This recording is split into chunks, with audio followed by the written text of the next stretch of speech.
Gas. Recording in progress. Is it started yet? Ini udah ngerekam nih. I'm not sure about. Welcome to Dila Bersuara. Selamat datang di Dila Bersuara buat Yuda dan Wahyu Hanaldi. Long time no see ya. Hari ini 31 Desember 2021. Terakhir kali ketemu Wahyu itu kalau nggak salah 2019. 2019. Iya nggak ya Wahyu? Iya betul, di 2019 kan ya? Taman Mini ya. Oh iya, 2019 Taman Mini ya. Terus ketemu Yuda itu terakhir kali tahun 2013 ya Yud ya. Yeah, almost 1 decade. Man, we are that old. Setua itu kita. Oh my god. Aku nggak mau bahas usia. Man. Karena usia aku itu bukan usia pemuda lagi paling, tapi masih pemuda sih, cuman udah lebih ke om-om paling. Ya. Yuda doang om-om, gua sama Wahyu sih masih kakak-kakak sama abang-abang. Kakak Wahyu, kakak Dila. Iya. Ya, tapi mungkin definisi dari tua muda, pemuda mungkin antara Jepang dan Indonesia juga cukup beda. Jadi kalau gua di Jepang sih masih termasuk muda. Kalian juga masih termasuk muda, jadi santai aja. So, talking about today's topic, ngomongin tentang topik hari ini, kita bakal ngomongin tentang baca ya, tentang membaca. Apa sih dampaknya ke kehidupan kita? Nah, kenapa sih Dila Bersuara itu ngundang Wahyu sama Yuda? Ya, karena waktu zaman kuliah S1 dulu, Yuda merupakan orang yang paling sering juga, termasuk orang yang sering saya ajak diskusi, dan Wahyu adalah orang yang sering saya pinjamin bukunya. Nah, maka dua orang ini saya undang di Dila Bersuara hari ini. Woi. Ya, terima kasih. Sebuah kehormatan sih. Mungkin buat kalian yang nggak tahu siapa Wahyu, siapa Yuda, kalian bisa lihat di podcast sebelumnya, karena Yuda dan Wahyu ini bukan first coming. Mereka itu udah beberapa kali datang ke sini. Jadi ngomongin tentang baca nih, mulai dari Yuda kali ya. Yuda sebagai orang yang pertama saya tahu di Teknik Elektro Unan 2009. Yuda bisa baca tahun kapan sih? Umur berapa sih? Bisa baca paling di SD kelas 1 atau kelas 2 paling. Kelas 1, kelas 2 mungkin. Kelas 1 itu masih ingat dulu itu kan masih belajar cara menulis huruf A, B, C, D ya. Sama belajar menulis angka. Paling kelas 2 paling aja, kelas 2 atau kelas 3. Kalau I see. Kalau Wahyu gimana, Yuk? Kalau mengenal huruf sih dari umur 4 tahun ya, karena ibu kan guru gitu kan, jadi sempat ngajarin juga dulu. Oh, I see. Jadi ada yang bisa membaca setelah masuk sekolah, ada yang bisa membaca karena di rumahnya udah diajarin sama orang tuanya gitu ya. Kok kaku banget sih rasanya? I feel like I'm so kaku. Oh, emang kalau selain membaca alfabet, huruf-huruf apa aja yang kalian tahu sebelum umur 7 tahun? Kalian udah masuk ngaji nggak sih dulu waktu umur 3 tahun misalnya? Nah, kayaknya lebih duluan ngaji deh kalau di Sumatera Barat. Ya kan. Umur berapa tuh? Usia 3 atau 4 tahun udah mulai sih. Baca Iqra. Soalnya dulu itu di Sumatera Barat ya. Kalau usia 4 tahun ke atas lah, 4 tahun ke atas itu kita masih kecil-kecil nih. Budayanya itu pasti belum sekolah ya. Ini masih belum sekolah, pasti main. Kalau udah habis asar sore pasti main. Sebelum maghrib itu pasti disuruh ke masjid surau. Kalau di Sumatera Barat. Nah di sana kita mulai belajar. Masih kecil-kecil 4 tahun 5 tahun diajarin huruf hijaiyah, baca Iqra. Ya enggak Yu? Oh, kalau Yuda udah Iqra ya, berarti daerah sana tuh udah modern. Kalau kami dulu tradisional. Beneran loh. Oh ya? Kalau kami dulu belajar ini kayak apa namanya tuh? Alif, bata gitu kan. Itu pakai bukan Iqra dulu namanya. Udah lupa sih. Ada ya selain Iqra? Ada. Kami dulu masih pakai kuning. Bukan kita kuning juga. Jadi masih tradisional. Mungkin karena di daerah Pariaman itu ini ya apa namanya? Tarikatnya Satariyah ya gitu. Beda sama Payakumbuh yang Naksabandia gitu, atau mungkin sudah tersentuh Muhammadiyah kali di Payakumbuh, tapi entahlah nggak tahu. Kira-kira gitu bedanya. Wow. Sebeda I itu ya. see. Iya. Jangan Jadi nanya-nanya kami orang nggak juga, kenal, Zee. kami Ente nggak kenal gimana, Zee? Ikro dulu makanya. Gitu? Oke. Karena saya tidak tumbuh dan besar di Sumatera Barat. Walaupun darahnya Minang, tapi besarnya di Bengkulu. Tapi mirip sama Yuda, sama. Saya juga, gua juga belajar ngaji itu dari umur 3 tahun. Emang udah dari kecil. Terus bisa baca itu otodidak karena nggak tahu, tiba-tiba bisa aja baca waktu masuk sekolah udah bisa baca. Tapi tulisan sampai detik ini tetap jelek. Jadi nggak linear ya antara tulisan sama kepandaian membaca itu. What do you think, Oh, guys? ada kata penelitian ada yang bilang gitu. Jadi otaknya terlalu cepat dibanding tangannya. Jadi tulisannya jelek, tapi dalam kepalanya sebenarnya penuh. Ya, Gitu. atau kekuatan tangan kali ya, nggak tahu lah kenapa bisa sejelek itu tulisan Ambo. Sekarang Ambo. Terus kalian tahu nggak sih kalau mungkin kalian juga udah pada tahu nih, Indonesia tuh dari zaman dulu kala kayaknya semenjak ada tes dari PISA atau survei dari UNESCO, tingkat literasi kita tuh selalu di bawah is that correct? Di bawah 60. Lebih tepatnya sih kita tuh di peringkat 62 untuk masalah tingkat literasi. Kalian tahu nggak sih tentang itu? Dari dulu perasaan gue. Iya sih, tahu. Dulu Ya, 2018 juga sempat peringkat 60 kalau nggak salah, 60 apa 61. ya. Tapi tim PISA kalau menurut gua dia menggunakan kalimat yang pas ya, daripada tingkat membaca mereka bikinnya tingkat literasi. Karena kalau sekarang nih zaman digital mungkin membaca itu definisinya udah jadi luas, ya kan? Nah, sebelum kita masuk ke topik lebih detail, bagi Yuda dan Wahyu nih, mungkin dari Wahyu dulu kali ya. Definisi membaca dari Wahyu itu sendiri apa sih? Jadi biar kita sama nih persepsinya nanti ketika kita ngebahas tentang membaca gitu. Membaca tuh kegiatan memproses sesuatu dari yang tidak tahu menjadi tahu kan. I see. Kira-kira kayak gitu. Jadi bukan ini ya, menurut istilah, jadi menurut pemahaman sendiri. Jadi membaca tulisan berarti memahami tulisan itu, jadi kita biar ngerti. Membaca gambar, memahami gambar, kita ngerti apa maksud gambarnya. Mungkin seperti itu ya. I see. Pendapat pribadi ya. No problem. There's nothing wrong there. Kalau Yuda gimana? Mirip sih. Membaca itu adalah proses yang dilakukan oleh si pembaca itu sendiri untuk menangkap pesan atau informasi dari tulisan tersebut. Oke. Jadi mungkin kalau kita generalisasi membaca mungkin kita bisa bilang hari ini tuh kita diskusi kali ya. Do you agree with that? Boleh nggak sih kalau kita pakai istilah diskusi hari ini? Nah, Yuda oke? Boleh, Zee. Ini kan podcastmu, Zee. Jadi oke, kita semua deal ya. Kalau membaca itu intinya adalah kegiatan memproses sesuatu untuk mendapatkan informasi dari yang tidak tahu menjadi tahu, ya kan? Nah, kalian sendiri buku yang sudah ngasih faktor besar ke hidup kalian itu apa sih? Siapa dulu nih? Maybe I have to be precise. Mungkin Dila lebih detailkan lagi. Kalian kan engineer nih. Biasanya engineer tuh bukan dikenal dengan orang-orang yang jago baca, bukan dikenal sebagai orang-orang yang suka membaca berbagai macam hal, tapi lebih ke orang-orang yang suka ngulik sesuatu gitu kan.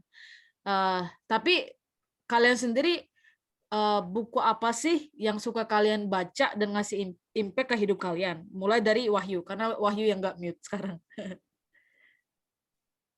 Apa ya? Buku apa ya? Semua? Kayak hampir semua buku deh.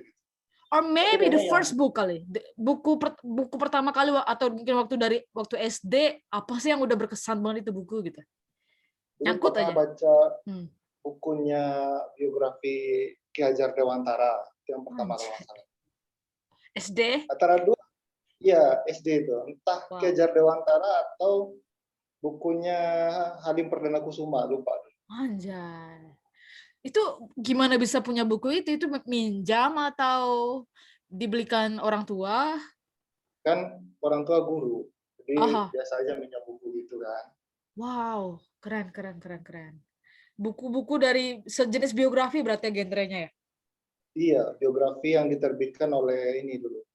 Yang diterbitkan pemerintah, kemudian Oh. didistribusikan ke perpustakaan sekolah. Oh. Sampai ke distributornya tahu ya. Ya Terus karena itu ah, proses sekolah kan dulu kan, bagaimana hmm, pemerintah mensupport sekolah-sekolah kayak gitu dulu. walaupun kita di tahun yang sama, tapi kayaknya pengalaman sekolahnya cukup berbeda sih. Dila nggak terlalu ingat. Dulu Wahyu sekolahnya di SD atau di MA? Apa sih? MA atau apa sih yang Muhammadiyah itu? MI. MI Dulu ya? SD Halo. sekolahnya, Oh, sekolah biasa. Oh, wait, gue potong. Yuda dan Wahyu SMA-nya sama-sama MAN kan? Iya, betul. Mantap, Yep. cakep. Oke. Itu nanti, sip nanti. Terus kalau Yuda sendiri gimana? Apa sih buku yang nyangkut di kepala? Ya, event yang pertama atau apa gitu? Ya mungkin kalau misalnya komik dikategorikan buku, mungkin lebih dulu kenal komik dulu sih. No problem, buku, majalah, selama mendapatkan informasi kan ya. What kind Iya, of karena manga? kalau dulu itu pas masih SD itu suka banget baca-baca cerpen yang di buku bahasa Indonesia. Ingat nggak? Oh Ya, Ada iya, kisah dikit-dikit. Timun Mas, ada Bapak kisah Pandir. Kancil dan Buaya, segala macam. Eh, Dulu suka banget gitu. I Jadi see. dulu itu pas masih SD, begitu udah bisa membaca kira-kira kelas 3-an lah, kelas 3-an gitu. Mm-mm. Itu buku-buku itu enak banget dibaca gitu, buku bahasa Indonesia, baca cerpen, baca ini, terus baca majalah, Bobo Iya, mungkin pada zaman itu. setuju. Aha. Udah mulai baca-baca hal itu, tapi kita kan masih informasinya masih berupa apa ya, mungkin laser lah ya sifatnya ya, hiburan gitu, Aha. termasuk komik dan segala macam. Nah, tapi kalau ditanya yang berkesan, mungkin yang berkesan itu pada saat SMA.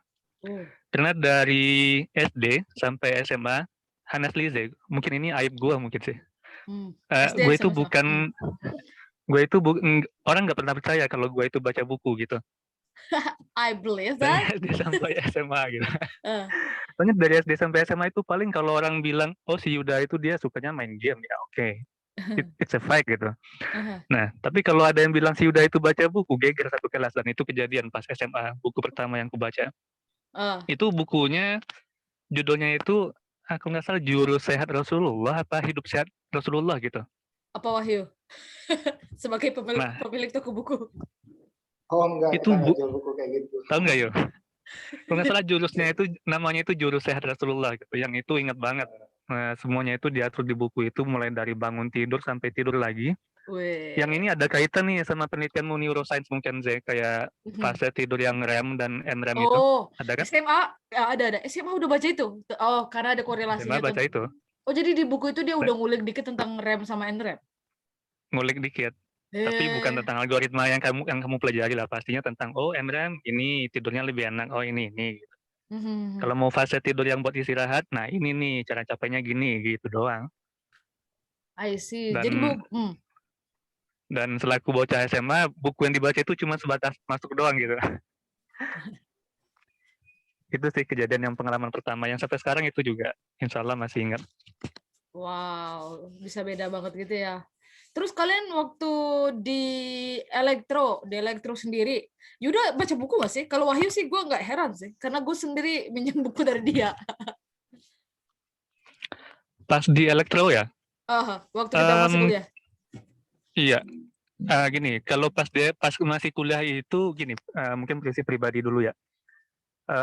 Dari dulu itu kalau prinsip pribadiannya nih, kita baca buku atau kita belajar itu motivasinya paling gede itu cuma 2 doang paling. Betul. Satu keinginan atau minat, yang kedua itu kebutuhan. Weh, Nah, keinginan. Gue catat nih ya. oke, keinginan dan kebutuhan. Hai. Nah, kalau keinginan ini kan sebenarnya tanpa paksaan ya gitu, kita enjoy aja gitu, baca buku apapun kita enjoy, itu keinginan. Tapi kalau kebutuhan itu kan bisa jadi kita benar-benar enjoy dan pasti juga lagi butuh, atau kita itu beneran terpaksa gitu, mau nggak mau kita harus baca nih, kalkulus itu harus ditamatin nih, kalkulus. Kalau nggak kan besok mau ujian misalnya gitu. Iya. Nah, kalau mungkin dibagi konteksnya pas masih di elektro dulu, paling untuk buku itu proporsinya paling kira-kira 60-40 lah. 60 Banyak cuy. buku-buku yang terkait sama kebutuhan, maksudnya bukan kuantitinya, persentasenya. Oh, asyik. 60% buku-buku yang terkait sama kebutuhan, 40% paling cuman yang terkait sama keinginan kita beneran tertarik buat baca gitu. Bisa sampai dikategorikan gitu ya, mantap juga sih. Gak kepikiran sih bakal ke situ alurnya. I see. Kalau Wahyu sendiri gimana waktu zaman di elektro dulu? Apakah Zaman juga kuliah tuh 60-40 proporsinya? apanya? Minatnya. Wah, ketika membaca buku Ini sih, kuliah gitu. kalau membaca buku tuh bisa dibilang orang tertarik membaca kalau ada yang mau dibaca di dalam buku itu kan. Aha, Jadi kalau mirip ya. misalnya saya tertarik buku apa nih, sastra misalnya atau apa gitu. Oh menarik tuh bukunya. Kalau saya dulu kan misalnya tertarik sama Buya Hamka gitu kan. Oh Nah iya. makanya bacanya Buya Hamka gitu kan. Aha. Tapi karena perkuliahan itu ini dulu berat gitu kan. Iya. Jadi ya kadang baca buku kalkulus yang kayak Yuda bilang tuh agak setengah hati juga sih.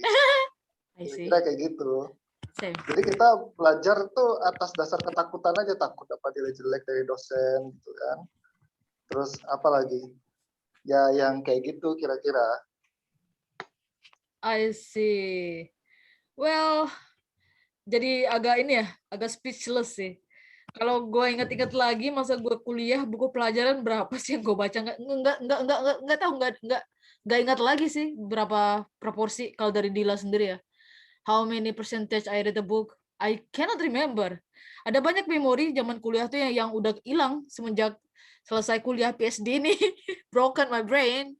But anyway, Yuda, thank you for Wahyu. Bisa nggak sih share ke kita semua buku yang tadi kan bilang Juru Sehat ala Rasulullah ya. Dari buku itu poin penting apa sih yang pengen Yuda, yang selalu Yuda ingat gitu dari buku itu sendiri? Karena kan kalau kita berkesan tentang sesuatu biasanya kita ingat gitu dan kita bawa ke kehidupan kita. So from that book, what kind of message you got? Tidur tadi. Yang tidur itu Yang semua tidur tadi. Emang Yuda yang tidur rem sekarang? dan non rem gitu. Emang kalau Yuda sendiri menerapkan tidur 8 jam, 7 jam sehari? Paling kalau diukur rata-rata mungkin kira-kira 7 jam mungkin saya. I see. Rata-rata. I see. Well, sleep is good. Tidur itu bagus ya untuk memori kita juga gitu. Jadi ketika kita cukup tidur, kita juga bisa memberikan performance yang bagus dalam bekerja. Kadang kan orang nih kalau apalagi engineer ya, masa-masa mahasiswa pengen tidur, siapa yang paling sedikit tidur itu yang paling jago, padahal nggak gitu juga konsepnya gitu.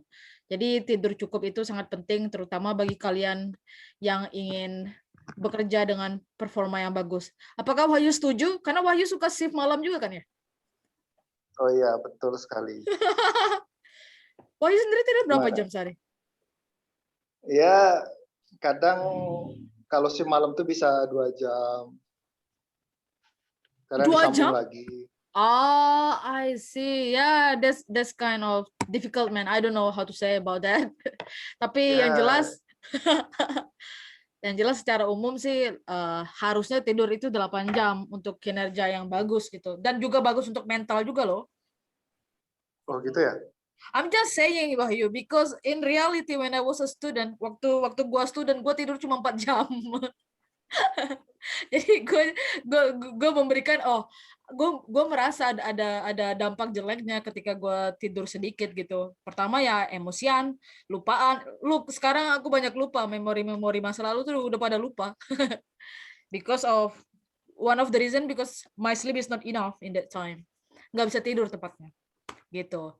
Kalau Wahyu sendiri dari buku yang Wahyu baca tentang Buya Hamka misalnya, so what kind of message that you would like to pesan apa sih yang pengen Wahyu share ke kita semua?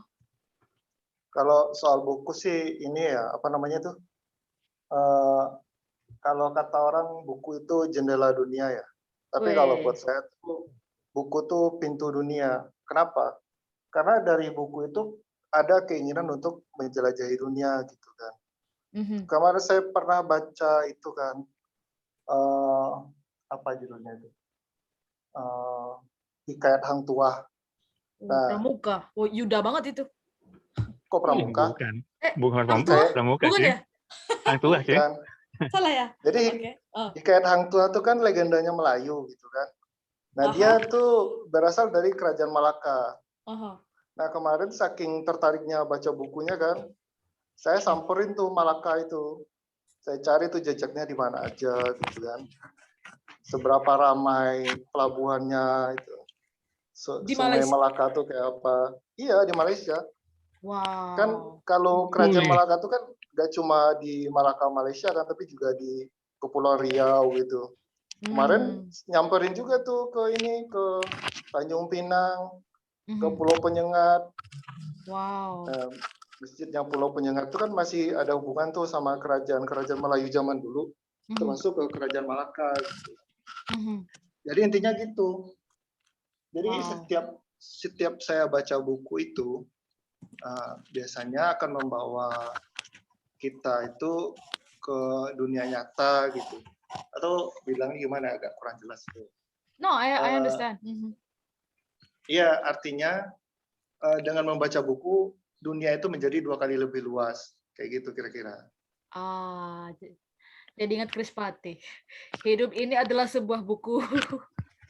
Pada tahu kalian? Gak tahu ya? Ya udahlah. Nggak tahu. Kalian berdua udah pernah baca buku Andrea Hirata nggak sih? Gara-gara Wahyu bilang buku adalah pintu dunia, jadi ingat Andrea Hirata. Waktu zaman kuliah itu gue suka banget baca buku-bukunya beliau. Nanya siapa nih? Wahyu dan Yuda. Wahyu dulu deh. Andrea pernah Hirata. Laskar Pelangi. Exactly. Laskar Pelangi pernah. Oh, cuman cuman karena itu ya Andrea Hirata tuh terlalu banyak deskripsi, jadi kurang apa namanya? Menarik buat Wahyu. Iya, secara pribadi sih. Jadi makanya buku berikutnya tuh nggak dibaca. Wah, nah, kalau makin bagus. Hai. Iya, kurang tahu juga sih, kan belum baca juga. Aha. Ya itu aja sih. I see. Kalau Yuda sendiri gimana? Andrea Hirata udah baca belum sih? Bahasa-bahasanya enak loh, Yuk.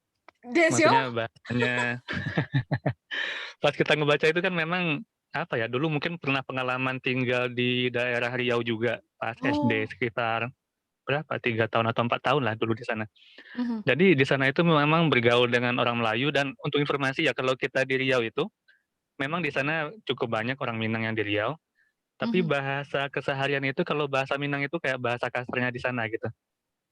Kalau di Riau. Melayu soalnya Riau. Kebanyakan Melayu, bahasa Indonesia Minang lah gitu. Bahasanya di sana. Dan itu memang bahasa-bahasa yang disampaikan, yang di bukunya Andrea Hirata itu beneran kayak bahasa-bahasa Melayunya tempo dulu gitu. Itu yang enaknya pas ketemu di sana. Pas baca buku-buku itu, wah ini enak nih. Yang jadul. Jadi kayak beberapa buku, Laskar Pelangi, Edenson, Maria Makarpov. Iya. Enak sih. Ini sama kayak Ayah dulu pernah baca kan, Ayah? Nggak sanggup gue bacanya, gue udah ke Jepang itu. Iya, enak sih. Ya nangis gue jauh juga kali. Bagus. Enggak, gue batas yang apa tuh? Yang terakhir dari 4 series dari Laskar Pelangi ya kalau nggak salah ya. Maria Makarpov baca kayaknya. Pokoknya kalau yang udah ke Ayah rasanya gue nggak baca deh, gue nggak ingat. Rasanya nggak baca karena gue takut sedih.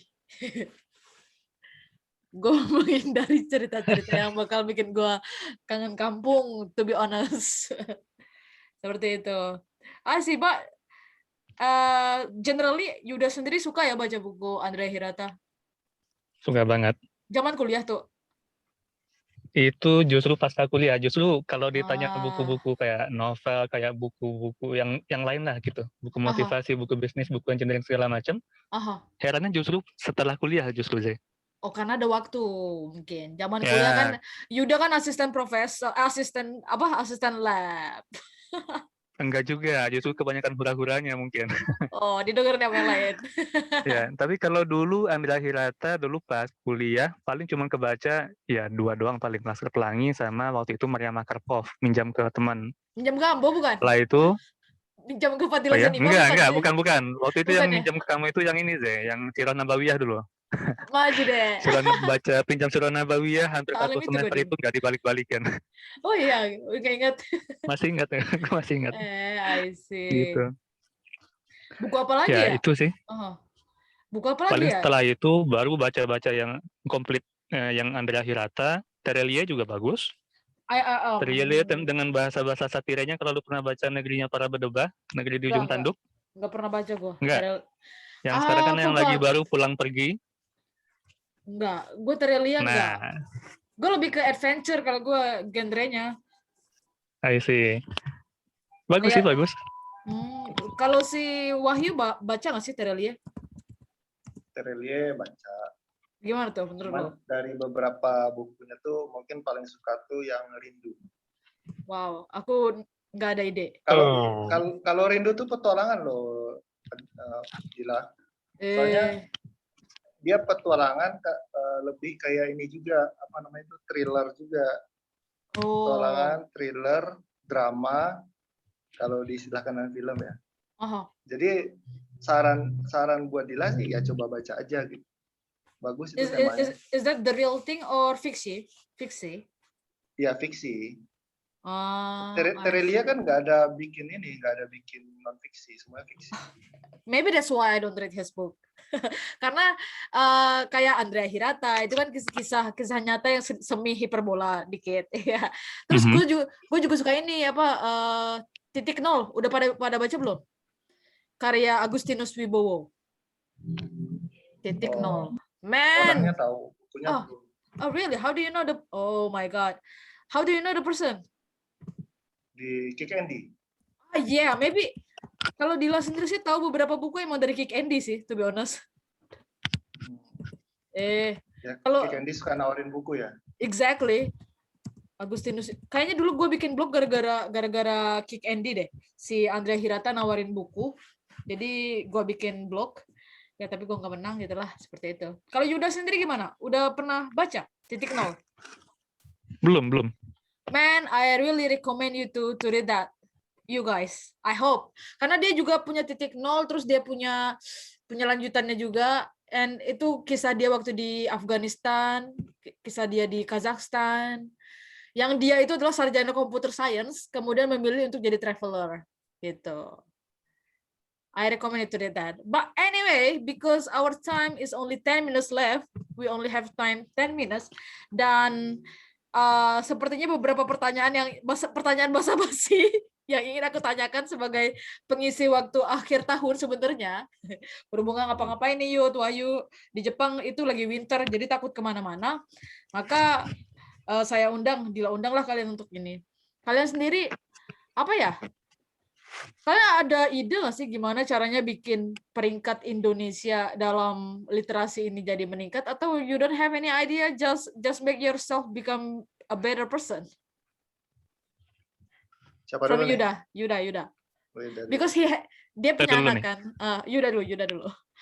Maybe only 8 menit lagi nih, oke? Oke. Ya, kalau yang fakta menariknya sih dari yang peringkat Indonesia mau peringkat 60, 61, 62, yang penting 5 besar yang paling bawah, itu ada fakta menarik juga sih sebenarnya. Oh, what's that? Bahwa selain prestasi dalam tanda kutip Indonesia seperti itu, juga ada prestasi lain terkait teknologi, bahwa Indonesia itu masih masuk dalam 10 besar negara yang memiliki gadget paling banyak. Yang udah punya perangkat seluler gitu. Nomor 1 itu kalau nggak salah Cina, nomor 2 India, nomor 3 Amerika atau apa. Dan bayangkan dengan negara seukuran Indonesia itu masuk di peringkat terakhir tuh nomor 6 kalau nggak salah. Gitu. I think no wonder, because from statistik jumlah kita lebih dari 250 juta jiwa, kita nomor 4. Kalau kita nomor 6 yang memiliki gadget, that makes sense. I think that is really makes sense. Yes, correct. And jumlah jajannya itu sekitaran 200 juta sekian, dan itu udah hampir bisa dibilang 80% atau 90% penduduk udah punya jajan gitu, walaupun in reality nggak kayak gitu. Nah, cuman yang kaitannya dengan literasi tadi yang kulihat, dengan adanya gadget ini masih memiliki hubungan gitu dengan penumbuhan minat membaca. Bisa jadi sebenarnya sekarang itu cuman lagi masa peralihan dari yang dulunya itu mungkin, oh lu mau dapat informasi nih, di mana baca buku ini, oke, baca buku gitu. Nah, kalau sekarang dengan teknologi yang udah masuk, smartphone udah di tangan kapanpun, dimanapun, itu mungkin minat yang membaca buku tadi itu udah mulai beralih ke yang lain, karena kan kita sumber bacaan itu nggak cuma buku lagi. Bisa itu via blog, bisa itu via e-book, dan lain sebagainya. Nah, itu sih menurutku yang salah satu root cause-nya juga penyebab kenapa minat membaca di Indonesia itu kurang. Dan sebenarnya ya, mungkin nggak panjang dikit ya. 6 menit lagi sih, oke. Ya curhat lagi gitu. Dulu juga pernah kayak gitu. Maksudnya kita menganggap, oh di HP ini sumber informasinya banyak. Kita ngakses ke channel ini, website ini banyak gitu. Nah justru dengan abundan informasi itu kita jadi susah memfilternya gitu. Bahkan dulu itu awalnya jarang baca buku juga. Sempat setahun 2 tahun itu hampir nggak pernah baca buku. Banyak di HP, buka blog medium.com, tahu kan Medium? Tahu. Artikelnya bagus-bagus. Aku baru tahu 2 tahun belakang sih. Waktu zaman kuliah di Indonesia nggak pernah dengar. Baru kali ya? I see. Di Indonesia paling Hipwi dulu paling ya. Oh iya, udah apa kabar itu blog? Hipwi. Iya. Nah dulu itu kayak gitu, banyak baca di internet doang, searching ini, searching itu. Cuman ya itu karena kebanyakan informasi kita itu jadi capek memfilternya. Ini benar nggak sih? Ini benar nggak sih? Gitu. Kadang juga yang nge-share itu kita nggak tahu backgroundnya itu gimana gitu. Jadi beberapa tahun ke belakang balik lagi ke buku. Anyway, Gitu sih, tentang ya good point of view, kita bisa lihat dari teknologi sebenarnya kita udah bisa mengakses sebenarnya ya. Dan kebetulan peneliti Indonesia dari Tokyo Institute of Technology, mereka tuh ada orang Indonesia yang mencoba mencegah berita hoax. Dia udah wisuda sih. Aku nggak tahu dia lanjutin risetnya atau enggak. But yeah, let's see apakah nanti ke depannya peringkat Indonesia bisa naik atau enggak dengan semakin banyaknya orang yang punya gadget. Semoga bisa ya. I'm not sure, but because only 4 minutes left, Wahyu, it's your time. So what do you think about that? Do you have any idea? Ada ide? Kalau soal ini ya, menumbuhkan minat baca, sebenarnya kita punya misi yang sama gitu kan. Bedanya tuh Dila tuh dari sisi orang atas gitu kan, menggunakan jaringannya, kekuatannya, mempengaruhi yang di atas gitu kan. Kalau saya tuh dari bawah. Itu alasannya Inner Bookstore didirikan gitu kan. Asik. Kan kita punya minat baca, terus kita beli buku kan. Kita beli ke Gema Insani terus dapat privilege bahwa dengan membeli buku sekian kita bisa mendapatkan diskon yang besar, sehingga kita jadi punya banyak buku nih gitu kan. Wah, kenapa tidak sekalian kita jualkan ke teman-teman yang lain gitu kan, supaya yang lain itu juga punya akses membaca. Itu dari Ener Bookstore. Oh, jadi sebenarnya saya juga punya ide nih di rumah di Bogor ini supaya menjadi perpustakaan. Makanya kita bakal koleksi buku yang banyak-banyak. Kemudian rumah kita buka, siapapun yang mau datang, mau punya minat baca atau gimana, silakan datang, silakan datang ke rumah. Jadi semua orang punya akses membaca, minat baca naik, kemudian tercapailah semua misi kita, kayak gitu kira-kira. Wow, jadi salah satu bukti nyata yang udah Wahyu lakuin itu adalah bikin toko buku ya, Ener Bookstore. Dan itu sebenarnya orang-orang kalau mau mengakses wadah yang Wahyu siapkan itu via Instagram doang atau ada tempat fisiknya itu di Bogor itu ya? Di Bogor ini karena bukunya baru sedikit ya, jadi nggak begitu banyak juga sih yang ditawarkan. Dan lagi pula yang ada sekarang tuh palingan ya buku yang nggak diminati semua orang gitu kan. Ada buku National Geographic, siapa yang minat lihat gambar monyet, gambar beruang gitu kan. Anak IPB. Ya. Terus buku apa lagi nih? Buku power elektronik, siapa yang minat gitu kan. Gitu. Yuda. Power elektronik soal. I see. But anyway, Wahyu, if you have a problem with the book, aku bisa ngirimin buku sih, karena aku juga banyak buku di kamar. Cuma masalahnya corona nih susah yang ngirimin buku ya. Buku apa? Buku apa? Apa sih? Buku bahasa Inggris semua sih. Dan mungkin, waduh, si Yuda. Ya, ada banyak sih. Mungkin gue cek lagi deh di Rumah Indonesia, kayaknya juga ada beberapa buku yang pernah gue bawa, dan kayaknya Mama juga nggak mungkin baca. Maybe I can share it to your place. I will contact her later. Is that okay? Nanti kita diskusikan lagi. Sip. Rumah gue di Indonesia banyak buku kok, penuh sama buku, nggak tahu lagi taruh di mana. Siap. Oke. Maybe that is our talk today. mungkin dari para pendengar ada yang bingung ini pada cerita apa gitu kan, ngomongnya kok campur-campur. Ya inilah kita mencoba untuk bertemu kembali, berkumpul kembali setelah sekian lama tidak ketemu. Seperti kata Yuda sebelumnya, udah 10 tahun kita nggak ketemu untuk Yuda gitu kan, almost 10 years. Kita setua itu teman-teman, dan kita terus mencoba untuk mikirin apa sih yang bisa kita lakuin untuk Indonesia. Dan buat kalian para pemuda Indonesia yang masih remaja, ya teruslah membaca buku dalam bentuk apapun itu, mau dalam bentuk software ataupun dalam bentuk hardware-nya itu, karena Muhammad Hatta sendiri bilang, aku rela di penjara asalkan bersama buku, karena dengan buku, ayo apa tahu nggak? Pada tahu nggak? Karena dengan buku aku bebas. Itu dia Dila bersuara hari ini. Bye bye dan Bye bye. finish. Bye.